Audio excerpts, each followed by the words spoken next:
When I say certain people have the complexion for protection, this is what I mean. These are the white South African refugees that are coming to the United States after Elon Musk lied and spread misinformation on Twitter, saying that these white South Africans were experiencing G-side by the political party in charge. Here's the timeline of events. On July 31st, 2023, Elon Musk tweets they are openly pushing for G-side of white people in South Africa. Then he tags the president of South Africa and says, "Why do you say nothing?" So as you can see, Elon Musk has been fueling this fire and spreading this misinformation for fucking years now.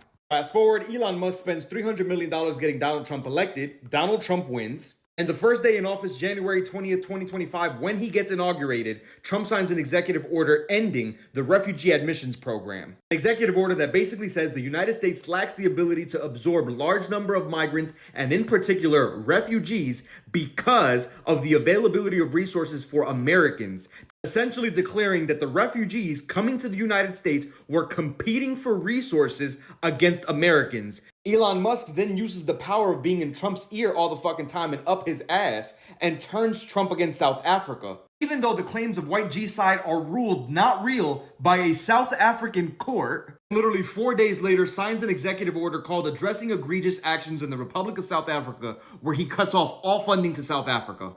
Then he fast-tracks white South African citizenship while rejecting all other refugees. Here's where the story gets better. Here's where I say that they had the complexion for protection, because these white South Africans are descendants of mainly Dutch and French colonial settlers who first came to South Africa more than 300 years ago. They were at the heart of the apartheid government that systematically oppressed non-whites. Yeah, they're the ones who get to come here on an air-conditioned plane, walking through the airport, welcome to the United States, given flags for a fucking photo op.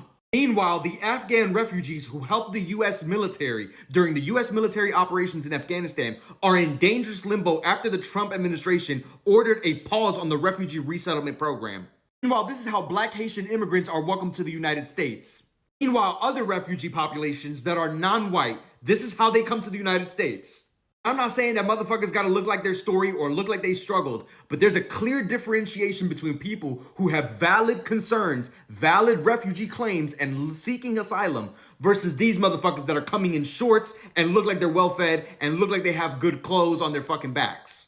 And if you really want to deconstruct all the fucking hypocrisy all the fucking way, why is it that the reason that the U.S. refugee resettlement program was scrapped was because the refugees were competing for resources against Americans, yet the literal website that's helping them resettle into the United States is openly saying that these white South Africans are going to receive financial assistance, a one-time federal grant, $1,275 per person, cash assistance, supplemental nutrition assistance program. Yeah, food is